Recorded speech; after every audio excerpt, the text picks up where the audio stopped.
Director Berglof, ladies and gentlemen, distinguished guests.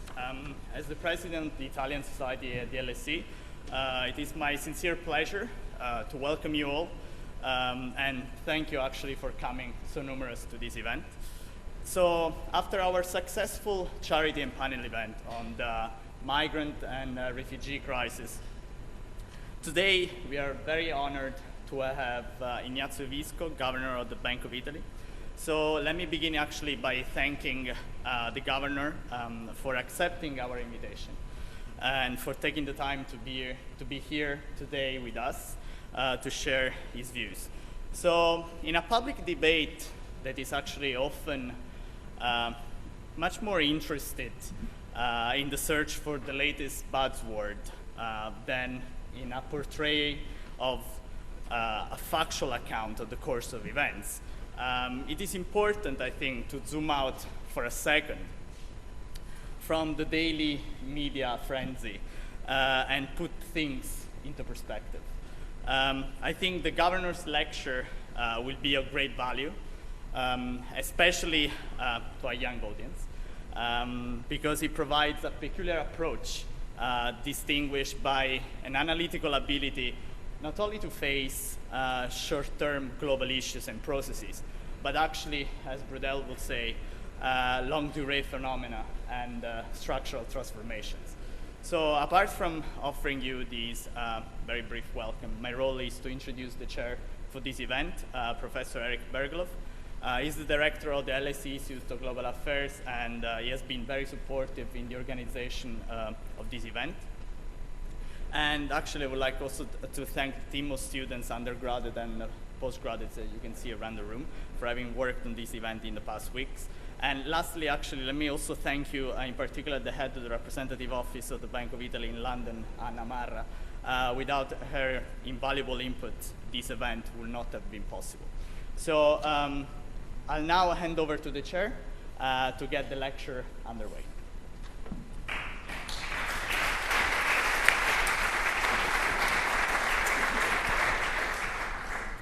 Thank you, Angelo, and Angelo is very much a driving force here at the school, and the Italian Association is one of the most active associations, and it's a great pleasure to work with them.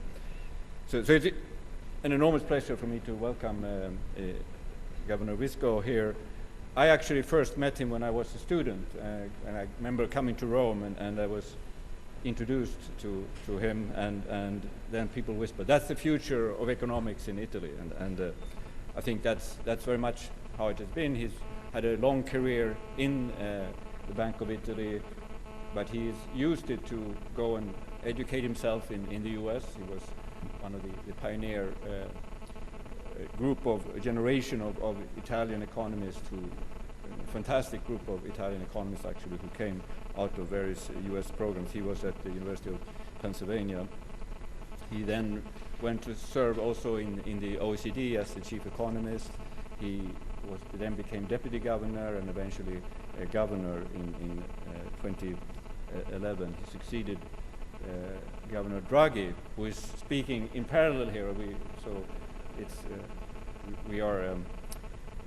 This presents some problems for Governor Visco that the head of the ECB is speaking at the same time. So when you ask questions later on, and the governor has very much agreed to take questions and answers, but he wants them to be related to his talk, and I think that is a very reasonable request.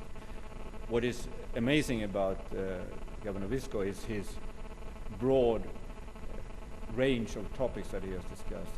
He started publishing a book on expectations, inflation expectations, when this was very much what people were concerned about. He has looked at investments in knowledge. He's looked at aging, pension reform, savings, and wealth accumulation, a very broad range of issues. And of course, he was, I should have said, also in charge of the research department at the Bank of Italy, which is probably, or at least one of the very best research departments in the Euro system. So it's a great honor for us to have you here, and the floor is yours.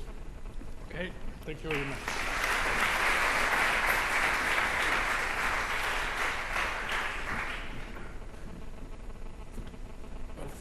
Well, first of all, thank you very much for the invitation. I appreciate it very much. I'm glad to be here because there are so many students. I think this is really what we should do more often. And I'm also glad because I'm not going to talk about monetary policy, which is somehow liberation. I'm glad that Mario is talking today. I spoke this morning actually at a conference by the BS exactly on our quantitative easing approach and so on. And so I'm glad that I'm going to talk about other things today.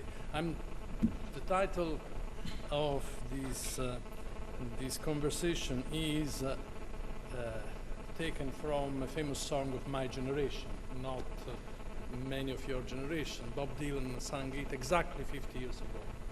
And at the time, well, things were, I would say, we were all much more optimistic than we are today. And still, a lot has changed, and a lot has changed for the better.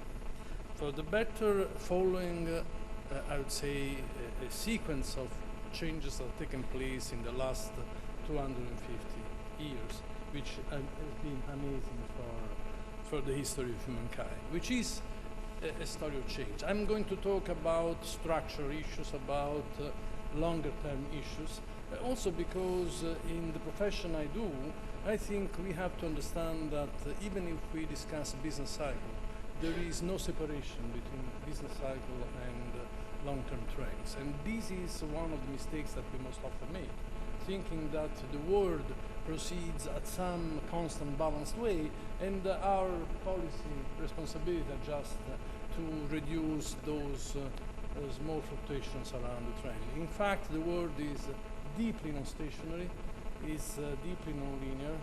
One of the lessons that finally, I think, has been understood, but by many said without much success, is that really the way we had taken macroeconomics in the last 20, 30 years has been a way that has abstracted from major issues like structural change, heterogeneity in behavior, the fact that the world is non-ergodic. For those who study statistics, this is a very important concept.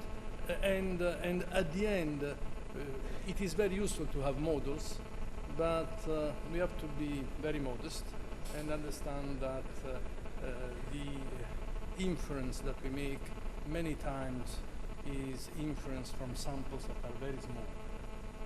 I remember once being strongly rebutted by very famous economists, some of you may know, Patinkin, because I was making a story saying, I've seen this and this, and said, are you going to make an inference of from a sample of size 1? Well, we mostly make inference from samples of size 1 or 2. This is not possible. We have to have a much broader view, and I think history, which is not anymore studied, I think by many young students in economics, is very important to have in the background.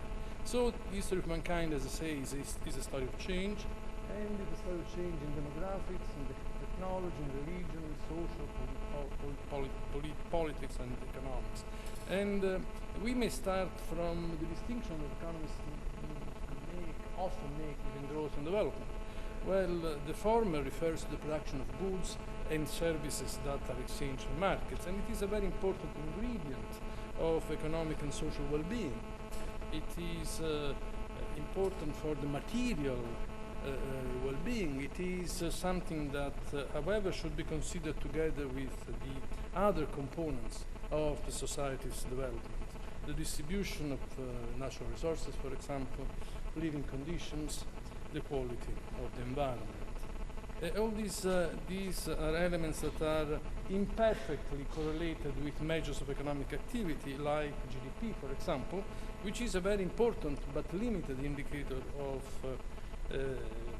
well-being, whose utilization as an explosive gauge at the time come under comprehensive criticism. Now, two key matters here. And I'll start with them. The first is work, is labor, work. And you may be familiar with Candide by Voltaire. Candide has a person who is a Turk. And the Turk talks to him and basically says, and explains to Candide that work serves not just to somehow satisfy our needs, but it also serves to avoid boredom and to avoid vice. I think this is a deep concept. We will see in a while that one of the discussions, the conversation that has taken place before, with and after Keynes has to do with technological employment, something that we have never observed. So, but that's something that we have to be considering. And Keynes asked himself a question. He said, he made a projection, saying in 100 years we will be so rich, no problem, we will have basically solved our economic problem. The point there will be really what to do. And this is a deep question. I think it is not only that, however, it is also really the risk of reversal, which I think we have to consider. The enormous improvement in our living conditions over the past few centuries is largely due to, and this is my second point, one fundamental institution. This institution is the market. And it made it possible to move from the old subsistence economy based on barter and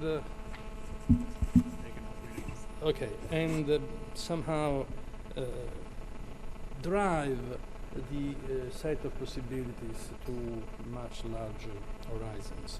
Now, obviously, there have been market failures in the world. The history of humanity is a history of failures, but still it is also a history of substantial progress. Now, the way economists, the other point which I want to do just very, very quickly, is economists usually have models of economic growth which are very sophisticated. They are models in which the economic growth is often depicted as a balanced, linear process. In reality, and economists acknowledge that, it is far from regular. Far from regular, and over the past 2 centuries, we have seen that demographics and technical progress have produced wealth, have produced work, have produced better living standards for a steadily increasing mass of people. But this has come through with a series of social, individual, and collective travails that have made the process non-linear, and even if highly non-linear, perhaps I would say not random. The understanding of what is that drives this progress is fundamental. Today, we have a rapid and constant change which is associated with technological developments, and this also displays the multiple interactions and challenges with the legacies of the global financial crisis. This poses, however, also this technical evolution, I would say, distribution and macroeconomic problems that we have to consider, and I'll try to consider some of them. I would say an increasingly important issue is really the impact of the new technology on a particular variable, which is the most important one, that is jobs. And with that, the skills that are required to seize the opportunities and govern the risks of this digital revolution are the ones that have to be assessed before discussing what policy could, perhaps should, do. The starting point is the late 18th century. Everybody starts when he looks at change with that. Some economists call it now the first machine age, and indeed, there was a major discontinuity for socio-economic development in the second half of the 18th century. The new opportunities that were created by innovation have gradually transformed material production in a number of fields, in agriculture, in industry, in manufacturing. The new opportunities created in the course of this extraordinary period of human history have more than offset the jobs destroyed by the new general purpose technologies. And there have been a number of general purpose technologies that have been particularly important. Some of them are also very much criticized these days, but for example the internal combustion engine, but the steam engine, and then the electric power. Now the break from 1750s or 1770s on in growth, in economic growth, in the trend of economic growth has been accompanied by the growth of world population. The world population in 1750 was about 800 million. In 1750, in 1900 it was doubled, 1.5 billion. In 1950 it was 2.5 billion. It was 3 billion in 2000, 3 billion 50 years ago, and over 7 billion today. This is amazing. The post-war exponential demographic acceleration, which is a population explosion, prompted, when I was in graduate school, a discussion of what at the time was called the limits to growth. And the limits to growth was somehow at the end also the title of a report that in 1970 was published by the so-called Club of Rome, and centered on the prediction that there would have been a depletion of natural resources. It raised alarm about the survival of the Earth's ecosystem and the human species itself. As is frequently the case, it consisted in linear extrapolations. And there were many economists that saw really the limits of the limits to growth. That is the fact that it did not account for stabilizers. And the stabilizers that are mostly studied by us, economists, are two kinds: relative prices and technological change. Now, and indeed, it did not consider the possibility of substitution effects, and it did not consider the ability of technological change to be embodied rather than disembodied, and somehow enter in adjusting the risk. But the concern was important, and it is not abated. We had about 20 years ago a discussion on what was called, perhaps it's still called, sustainable development. And sustainable development is the one that, as in the famous Berglof report, is called the development that can meet the needs of the present without compromising the ability of future generations to meet their own needs. This shows that today it is impossible to ignore the environmental balance of the planet and the reciprocal compatibility or trade-offs between the three major components of our living conditions, which are the economic, the social, and the ecological, the environmental. Now, today we have a substantial discussion of climate change. Newspapers are full of the prediction of what it implies, and my staff, we discussed this in places like the Financial Stability Board. The governor of Bank of England is criticized because he discusses about climate change rather than somehow explaining why the monetary policy objectives are not met. But the consequences of any agreement on these issues are very substantial, and this simply shows how important these considerations are for our future. There was a very important report in 2006 produced by an economist, a British economist. Stern report followed a series of important work that were done both at the World Bank, where he came from, coming back to England, and to the OECD, trying to understand how the Kyoto objectives could be met.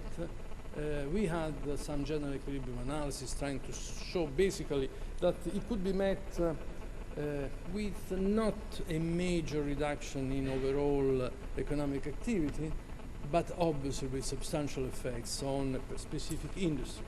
And this is still the case, and the effects on the industry may be such that I would say the decisions that are somehow put forward now in agreements at international level may find some difficulty in being realized. The costs are relevant, but the benefits are important, and the Stern report was criticized because it might have increased the dimension of the deficit because of the very low discount rate that he used, but at the same time he had two major points I think which was certainly right. One was the need for cooperation that would go beyond that among advanced countries, a need of international cooperation and compensation to an extent, and the second was the care with which he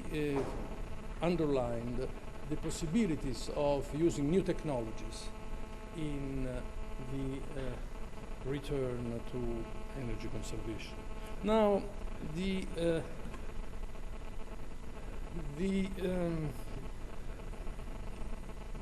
easiest way to see the technological progress is to consider what happened in the last 50 years. 50 years of change. Many of you were not born, but for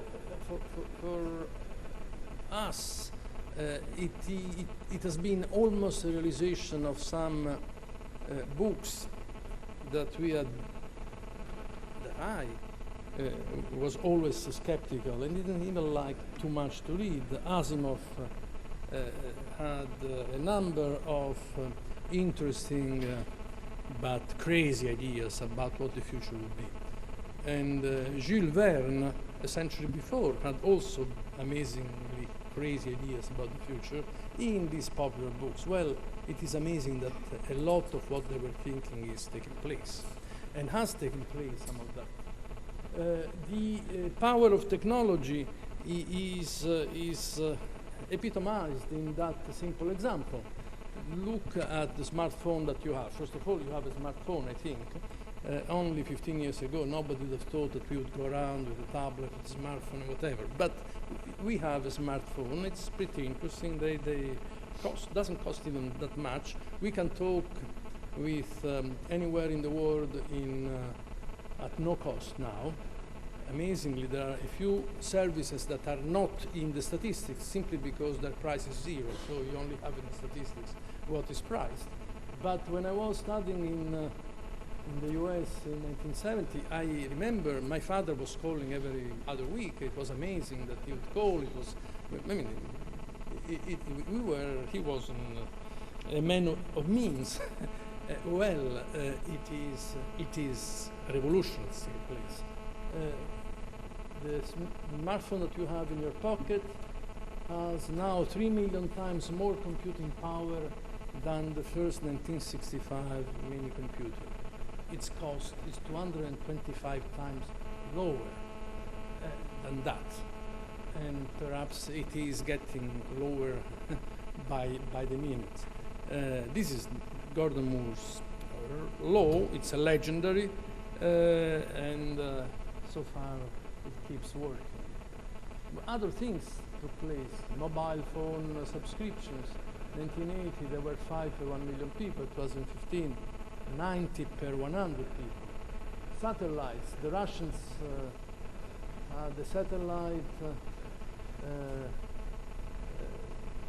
in 1965. It was the first for communication, and there are 400 now active.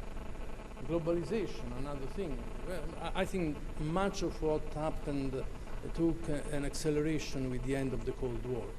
The end of the Cold War was a divide in terms of opening the markets, in making possible to use for civil purposes, technologies that had been produced, accumulated for defense or for space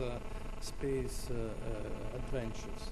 And emerging market economies took advantage of that dramatically. Their contribution to economic growth moved from 30 to 70% in the last 10 years. The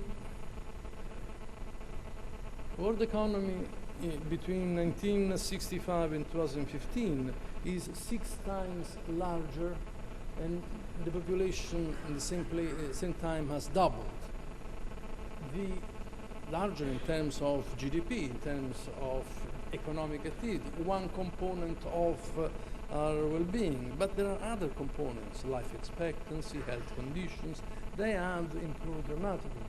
And even if the population has doubled, per capita income also has doubled.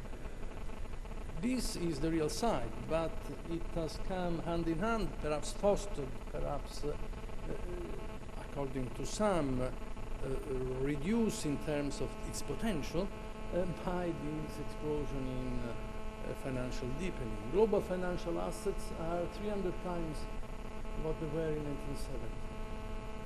And it is a real increase. US consumer prices increased 6 times. The greatest achievement, however, in the last 25 years, I think, is the reduction in poverty and in the population that is in extreme poverty and destitution. Angus Deaton won the Nobel Prize this year. He has done a lot of work trying to describe this as the great escape from poverty. 1 billion people out of that. The benchmark has been recently increased by the World Bank, is close to $2 per day. But what is most interesting, it has actually halved the number of these extreme poor people in about 10 years, rather than the 15 that were put down in the Millennium Goals by the United Nations in 2000. This is only part of the story, because the other part of the story is the one which we discussed before. In the last 25 years, we also had 2 billion more people added to the world population. And so if we had close to 2 billion people in extreme poverty who went down to short of 1 billion, we also had 2 billion that never entered that state. So what is that has worked? Well, it has worked what many of our leaders and our co-citizens think has been a nightmare, that is globalization. Globalization has worked to improve living conditions for most of the world. At an expense, well, perhaps with some substitution for the incredible gains that advanced economies had during this period that we have had since the end of the Second World War. Now, at the same time, what happened? It happened that the international inequality shrank. Basically, the poor countries somehow had a leap forward and converged, obviously not completely, but to a large extent, to higher income levels, but at the same time, domestic income inequality increased. This is a story which is very popular this day. It has to do with the share of wealthiest people, of the 1% wealthiest people. Wealthiest really is not wealth, here it is income. But probably they're close, correlated. 8% of the national income share in the US was in the hands of the 1% of the population. In 2015 is 20%. Now the issue is not only that of the 1%, it is also the issue of the 0.1% that Tony Atkins and Piketty size have been discussing about. The superstars, whatever, people who either because of fortune or because of skills or because of positional rents, have somehow been able to concentrate on themselves much of the produce. But I will go to that in a while, because I think there is a perspective on that that we have to consider with some care. I would like to say that why we are interested in this is exactly because of the interaction between the short-term developments and the longer-term trends. Short-term developments are the ones that policymakers like myself, those who deal with monetary policy, those who deal with fiscal policy, are mostly concerned. It may be summarized in the output gap. You take the potential given and you try to reduce the distance from the potential that the economy is experiencing. It is a demand-side story. It is a relevant story. It's very important for two reasons. One reason is that there is a risk that if you don't do that, then this affects the long-term trends. The word hysteresis stands for that. Basically, if you are unemployed for a while, then you're employed for a longer period, and then you're employed for 1 year, then 2 years, then at the end you remain unemployed. But if you remain unemployed, a component of the important factors of production that determine the potential of the economy is lost. You may have followed the debate. I'm saying a little thing out of this on monetary policy, but you may have followed the recent debate about Janet Yellen and the Federal Reserve somehow not raising rates. Why are not raising rates? After all, we have seen a tremendous fall in unemployment in the United States. It is now below 5%. What is that? It's full employment. Yes, it is full employment, but full employment of whom? And this is the issue. It is the full employment of those who somehow may stay in the market. There has been at the same time a substantial reduction in the participation rates. Participation rates of older people. Older means also much younger than some of us who still work, but who do not have the ability to survive in the labor market of today.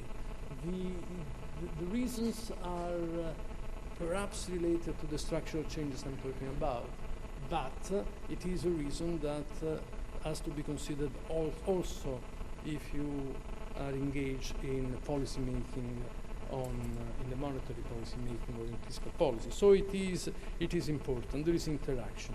The other issue is really that we have had a crisis, and we had the financial crisis which was global.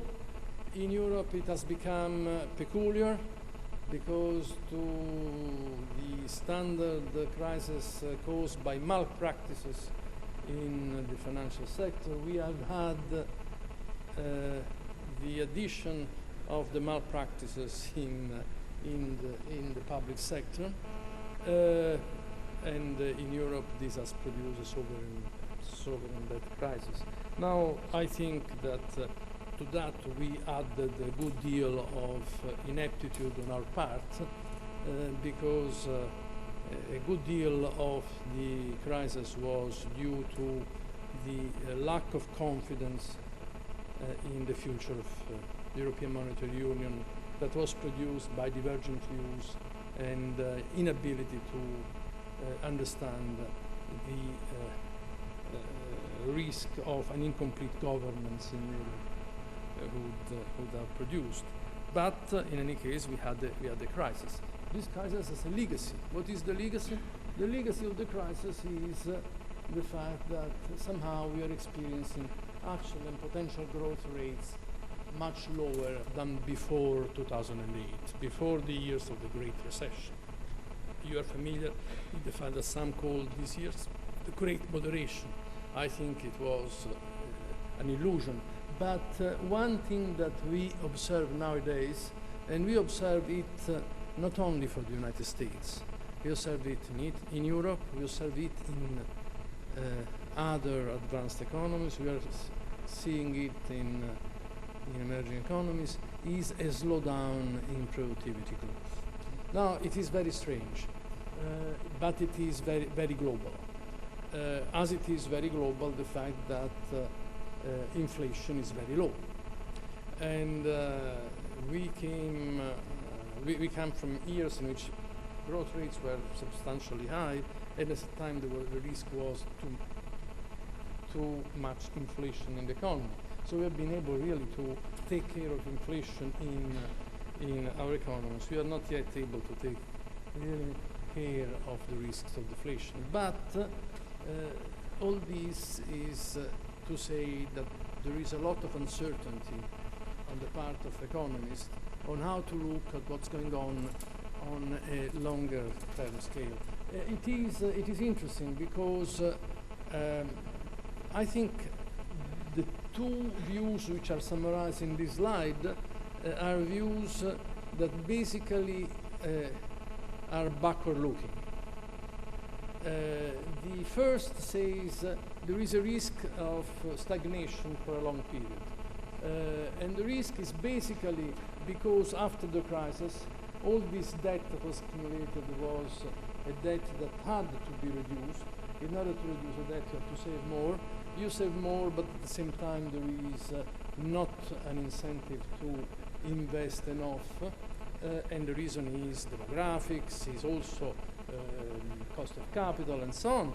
And at the end, with the zero lower bound, that is, with interest rates that cannot go below zero, question mark.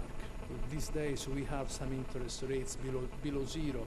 It is an experiment for many economists, but it is not creating substantial problems. Obviously, we are talking about short-term interest rates, and I don't think that we can keep nominal short-term interest rates. But you have to take into account the fact that if inflation, by any chance, somehow is going to fall and falling more quickly than interest rates, this may produce prices fall, this may produce real rates increasing, so the famous debt deflation may be something that has to be considered, the spiral in between these two variables. But the big point on the one side is what was considered the fact that the real equilibrium, that is full employment interest rate, should be lower, even negative, than actual rate, and cannot be in that quadrant a real possibility. This is associated with Alvin Hansen, story of the 1930s. Actually, it is more a story of Domar and Larry Klein in their analysis of the Keynesian revolution, but it basically says that saving is increasing, investing is not matching that, and obviously putting the limit to effective demand, and therefore there is a problem in the rate of growth of the economy. The other side is the supply side, is the story of Gordon. It's at the same time a much, I would say,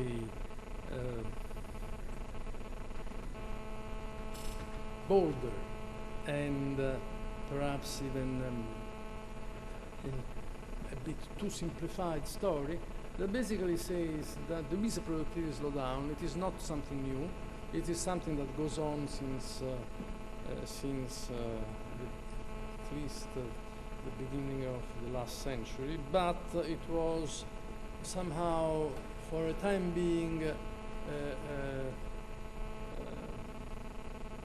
not visible, because there has been a succession of changes in innovation, in technology and so on, but all this is faltering. Innovation is faltering, and we are going back on the path of a slowdown in productivity.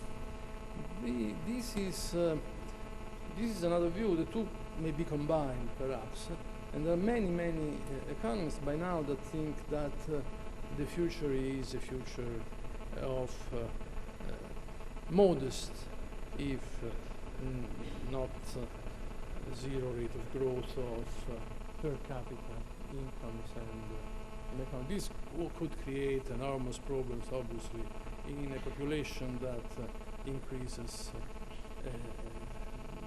for the future. There are at least two points here. The first point is that if you don't grow, and this means that if somebody gets some job, there must be somebody else that loses the job. This is distributional approach is very strong. The other is clearly that there is still a lot of convergence to be made in the world, because it's true that we had substantial gains in the improvement on the poverty side, but still much more has to be done, and even those who are in emerging or less developed economies are far away from the well-being of others, and probably we enact the actions that have to be taken for energy conservation, for climate change, and so on. These will create problems. But this is, as I was saying, seems to me very much backward-looking. The work by Gordon is not a work that has to be taken lightly. As a matter of fact, it's supported by a lot of very careful statistical analysis. It is Asemoglu, author, and others have also published papers that really confirm the fact that in the last 30, 40 years, productivity growth has really substantially reduced. But what about the future? And the future is with us. I mean, we were talking about the smartphone. There are a lot of things that can be done with a smartphone. We may talk about robotics. There is a change in the innovations related to the use of machines or automation and so on, which is amazing. We know genomics. There is artificial intelligence. If you take this and start talking to this, it can do things that you not even imagine. I mean that. So this is a world of extreme change. There is this pamphlet, this book of interesting stories put together by Brynjolfsson and McAfee, which is called The Second Machine Age. And it tells a very interesting story. It tells that the introduction of the personal computer and the internet may have been gradual, but in this they are not being very different from other general purpose technologies that have been introduced in the world, like electrification. At the same time, they say, on the basis of anecdotes or analysis of specific sectors, that the digital revolution is still far from having worked all its effects on productivity. And as a matter of fact, many of these effects, I was saying before, are not even measured in the national income accounts. And this second machine age basically has a central point, and the central point is that even if it is apparently gradual, it is continuing. And the nature of technical progress in this digital age is exponential. They have this similitude with the famous Persian legend of in which grains of rice are placed on a chessboard and they double from one square to the other, and the volume at the beginning is negligible, the increase is moderate until you pass the diagonal, and where we are in the second half of the board, then it becomes exponential. This is their description, and exponential means that at the end the rice cannot be contained on that on that chessboard. But there are, as I was saying, not only internet and the personal computer and the smartphone and so on. There are progress in robotics, in genomics, in artificial intelligence, which have applications that, as I was saying before, could not be imagined even 50 years ago when we were reading Isaac Asimov books. The effects of this, very strong possibilities of much higher rates of growth in productivity that we observe. But one issue is a critical part of our discussion. And the issue is this. The issue is that the digital revolution is having an impact on labor demand and on the skills required to get and maintain an occupation in this new age. That speed is a speed that we have difficulty with dealing with. It is in digital revolution confirms the benefits which are far-reaching for entire society, which come from a technical progress, but have the distinctive feature that they tend to replace these technologies, labor, even in fields in which human interventions has always appeared to be fundamental. Now, we see by the day that there are jobs which disappear. The jobs which disappear in any profession that any mass production is going to face a substantial substitution of labor for machines. The revival of the concept of technological employment proposed by Keynes in 1930, Keynes wrote this beautiful piece on the progress, on the prospects for the future generations. He basically was saying that the forces behind the decline in job opportunities and the stagnation of wages and incomes would be substantial. He was wrong.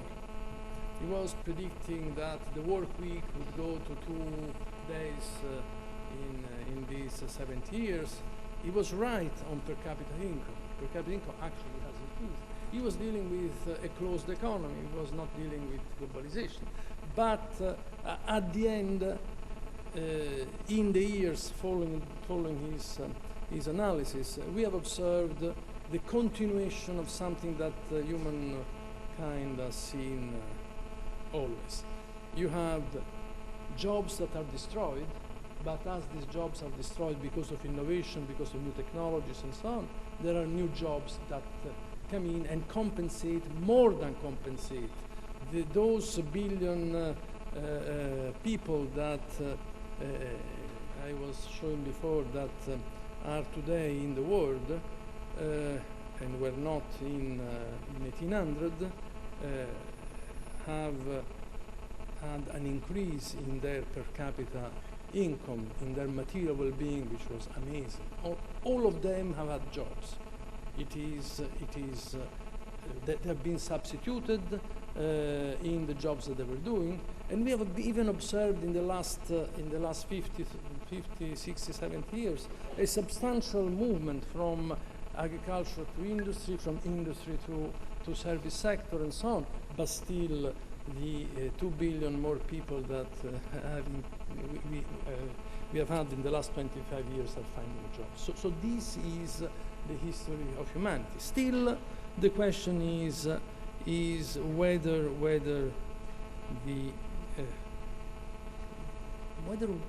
this time is different or not. 50 years ago there was this Bob Dylan song, but also it appeared a small book in England by James Mead, who was a disciple of Keynes, but was well known for his contributions on the theory of international trade. He got the Nobel Prize for that. But the book was on something different. It was a book on income distribution. He was saying that more than the social and economic problem of what to do when technological progress will be fully with us, as Keynes was posing, he says we need to work more than what to do when automation means that we need to work only an hour or 2 a day to obtain the total output of real goods and services needed to satisfy our wants. He asked, what shall we do when the output per man hour of work is extremely high, but practically the whole of the output goes to a few property owners, while the mass of the workers are relatively or even absolutely worse off than before? This somehow goes with these 3 questions.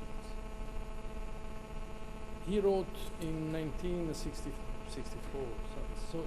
And all what the worries he had have not materialized. The same worries were the worries of Leontiev in the 80s. The same worries have been the worries of others in 10, 15 years ago. Still not materialized. But this time the questions are there risks of net job losses?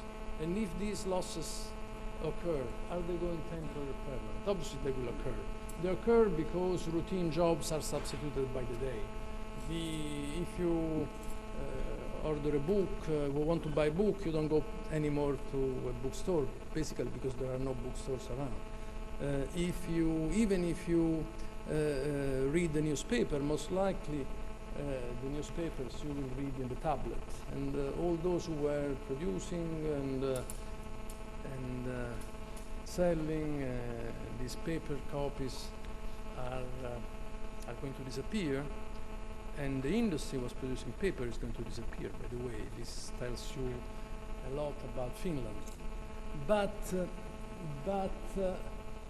there are non-routine jobs, and non-routine jobs may very well remain.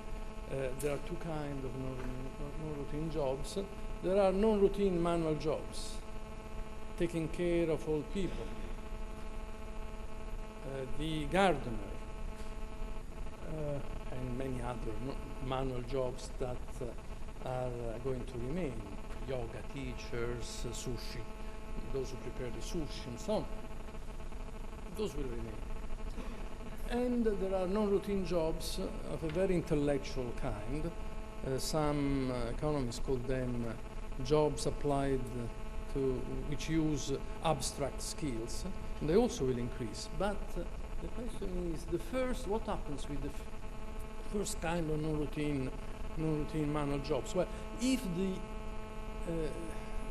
mass of population that not loses their jobs in the standardized world still wants to work, they don't have the skill to go to the abstract jobs, and plus probably there are limits there, and goes to compete with those who do non-routine manual jobs. Wages will fall. So this component of disposable incomes will fall. The other is the abstract jobs. Obviously there will be higher wages attached to them, and so this will compensate. The question is, nobody understands what the future will be or sees beyond a couple of years. Only the demographers may understand a little bit for the next 20 years, because evolution depends on who's, well, not only, but mostly about who is alive today. But still, it is a presumption that the rate of change of technological progress may impact on the routine jobs much quicker than the new jobs are being done. And there are some economists who have made estimates, guesstimates, as somebody says, because they attach a probability, a risk, that a particular profession will have a particular percentage of jobs disappearing in the next 10, 20 years. Out of that, it comes that around 50% of jobs are going to disappear in the next 10 to 20 years in advanced economies. Something that has happened in other periods. As I say, there were 80% of the population at the beginning of the century in most countries who were in agriculture. They moved. They found jobs. Much more jobs were created elsewhere. It's difficult to understand what will be the future. And it's difficult to understand what kind of policies we have to consider. But this is a risk that we have to take into account. Obviously, with that come some questions about the relationship with technological progress and the increase in income inequality. This was the one that the Mead was very much concerned with. This is what is behind the sensation that Piketty's new book on capital is making, based on very serious statistical work conducted by him with Tony Atkinson and size, but also with some bold views about economic theory and relations. And as I say, superstars, the 0.1%, is that really the issue? Maybe it is an issue. It is an issue in income distribution. More important than that, we should understand what will be the implication for the social fabric if there will be this mass of people out of jobs with difficulty in finding, and also with difficulty in getting the skills that are needed for the century we are in. The third issue is very little considered. I think it is the most important. And it is summarizing in this question. Who is going to buy the fruit of the enormous potential of new technologies? The potential is there. Artificial intelligence, genomics, robotics, and whatever I told you before. Much of the material goods and much of the service can be produced with the limit that we consume today, not those of the future, but those who consume today can be produced with much less income, much less people. I deal with banks. You deal with some of you in the audience deal with banks. We know that banks are overstaffed.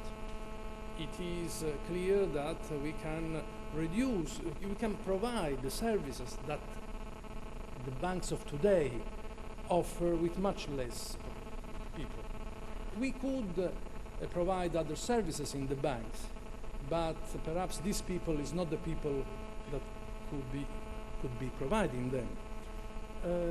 And perhaps still the new services will not compensate for that. If all this implies that there will be less people able really to raise sufficient earnings, well, then there is a macro problem. Macro problem is that there is a lot of potential. We can get that potential, but we have to distribute the incomes generated to produce these goods in order for the population at large may have an effective demand that matches that. It is a tremendous, I think, challenge for policymakers. It's a tremendous challenge for civil society.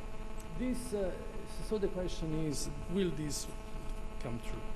And I think we can close rather quickly saying what should be the policy response. After all, we have to deal with these things with the responsibilities that policymakers have in a democratic society in which they represent people at large. The question is, all those people to whom they will give their votes, will they go in the political market? Will they actually be part of the electorate? I mean, these are important social political problems that are associated with these changes. But one thing for sure is that today's labor is different from yesterday's, and is different from tomorrow's, and we don't know tomorrow. And it is not only for labor, it's also for capital. We have seen a fall in investment, dramatic fall in investment in the last 7-8 years. Much of that, I think, had to do with the financial crisis. Much of that has to do with the debt problems that our societies have, and infrastructures have not been upgraded, and so on and so on.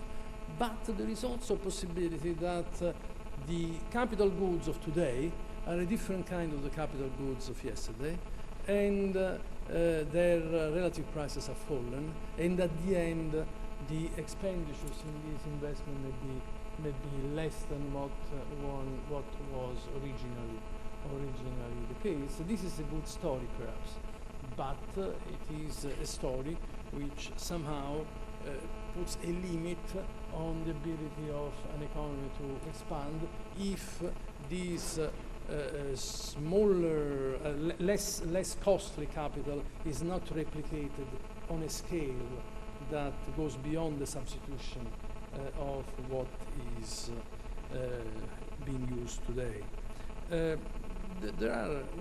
One possibility is to compensate that with education. I mean, we need people who can do different things. Those who were in the job market for routine jobs probably have to become capable of doing different things. They have to be educated, or their children have to be educated to a different level. There are various views. One view is very interesting. It's Ben Friedman. Benjamin is really following James Mead in this. He's very worried. He's very worried that at the end distribution will be basically concentrated around those who own the machines. The second machine age, those who own the machine, those will have most of the means, and to take them means out of them to distribute to others that can make what they produce really sold is very difficult. It's part that we have also understand those who get these, if they don't work, what are they going to do? But that is an interesting story. But Friedman doesn't think that education is going to be the right solution. He contends that, at least for the United States, more and better education for an increasingly large portion of the labor force is only a partial solution, and most likely is insufficient to buffer the impact of technology on jobs and earnings. The education that gives you the skills to go into the abstract jobs that may be in the future, it does not compensate, in his view, for the jobs that are going to be lost. Ned Phelps says, no, that's not true. What he says is that the solution is not an indefinite increase in the number of technical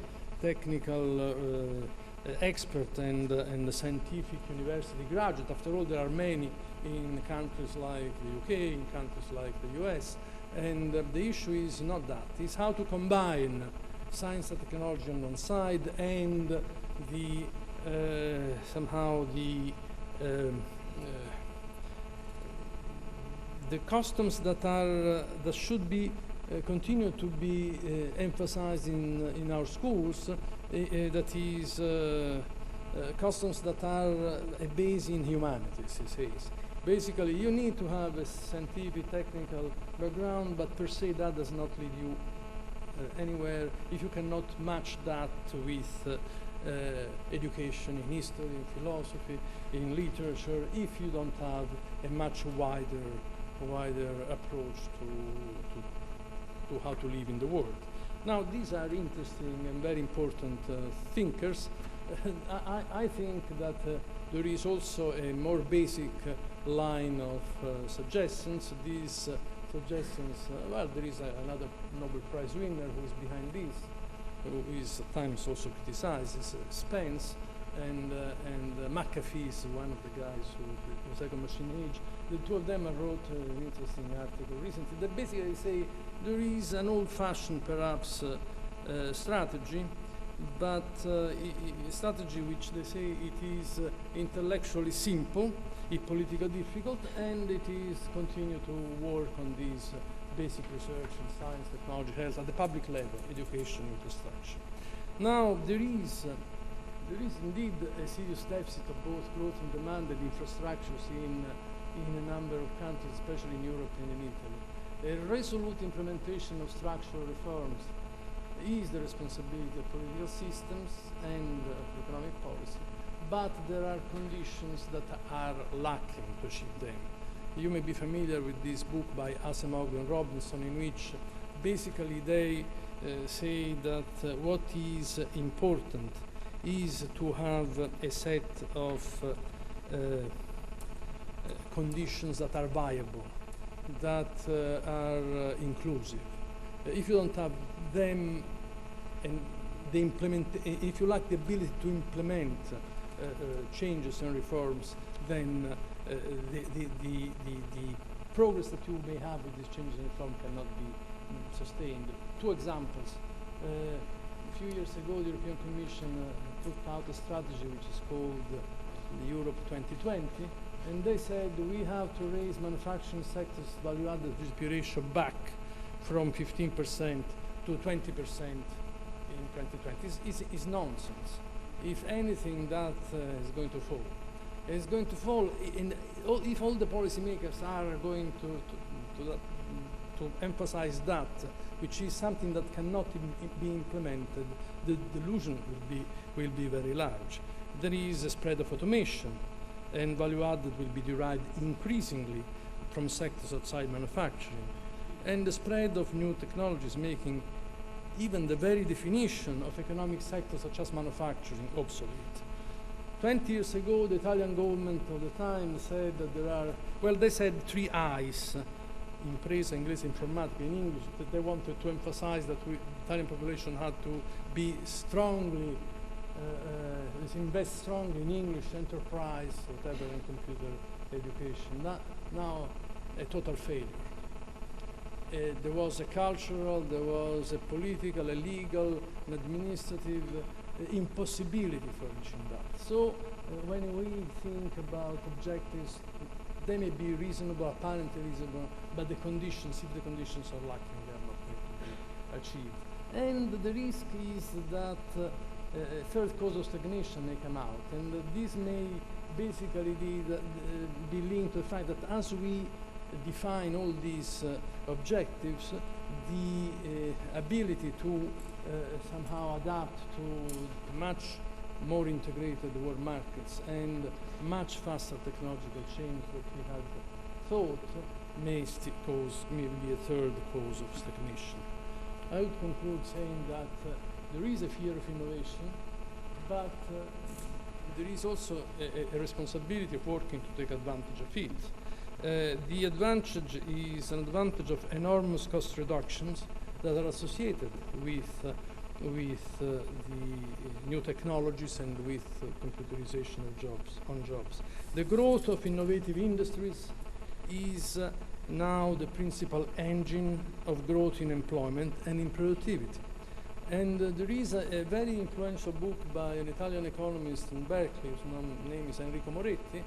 He has shown that for a particular metropolitan area in the US, for a single job that has been created with the abstract skills that I was talking about, 5 jobs in the non-routine, manual, low productivity, if you want, area has been created.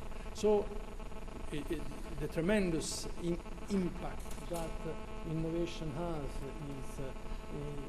may also be seen in productivity and in jobs. This, however, is to be seen whether it can be generalized.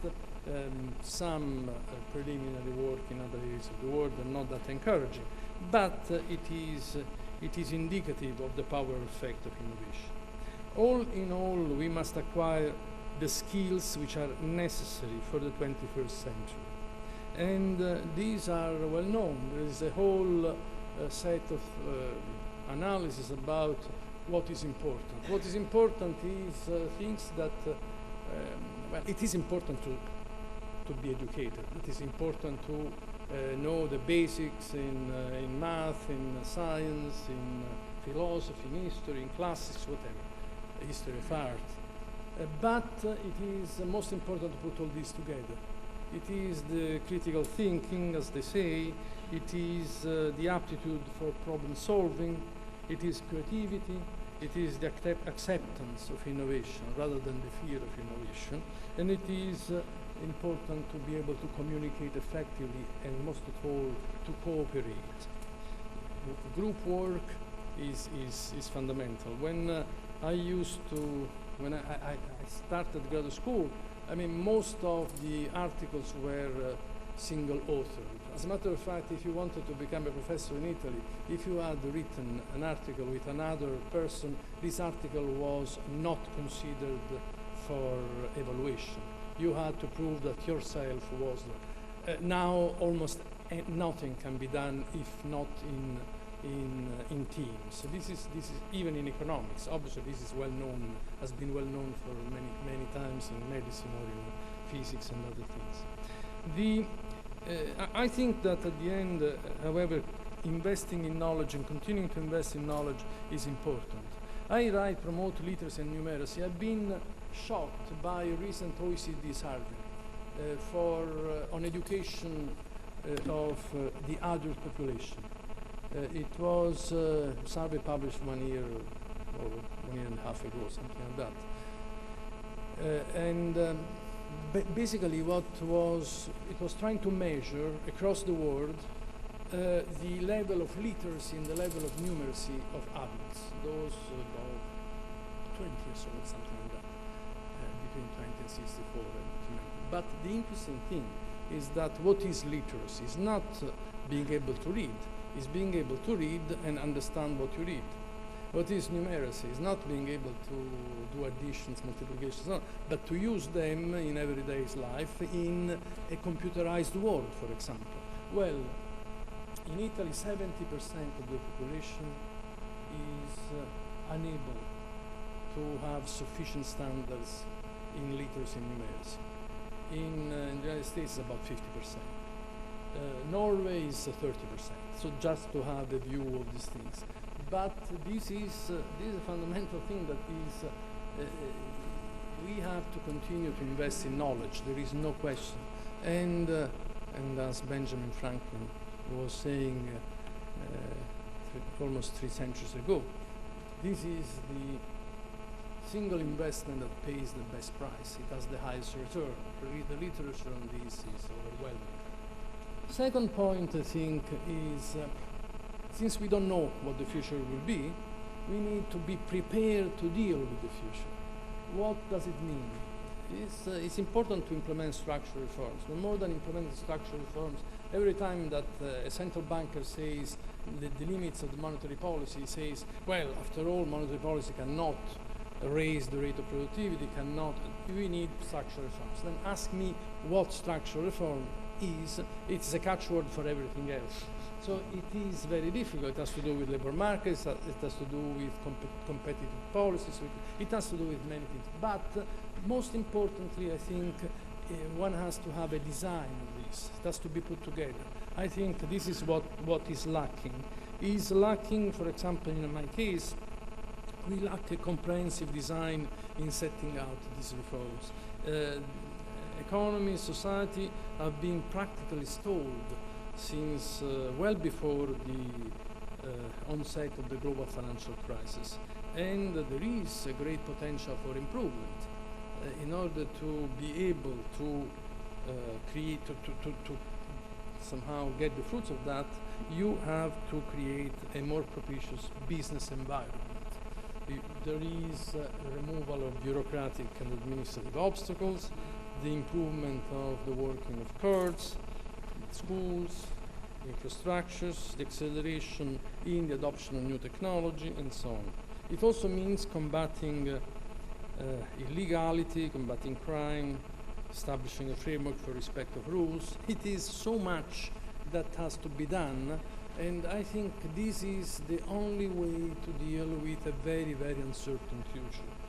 That is a society that is able to live in a world in which we will know that nobody will work on this in the same field for all his life, but most likely we'll have to move, we'll have to experiment, we'll have periods in which we will not work. A good deal of our progress, and I know that I'm talking about this I close, in a country which has some problems with this, is to make progress towards a full European Union. Now, the path towards the European Union is certainly rocky now, but I think that, and certainly I think there might be criticism, and I think we have to be acknowledging that, of the way we have invented the path toward the European Union. Political union most likely has to come first, or at least the pieces of political union.